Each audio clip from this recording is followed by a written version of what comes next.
السلام علیکم. ما امروز همراه شمس‌الدین و زرنگار آش بریده غرمی و یا کیت پکشک تیار میکنیم.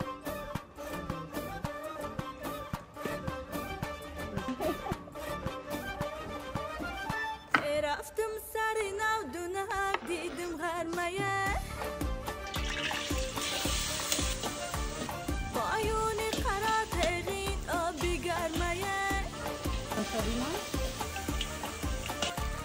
گفتم نمورو یک بار ببینم غرمیه ارمان به دلم بیمار ندیدم غرمیه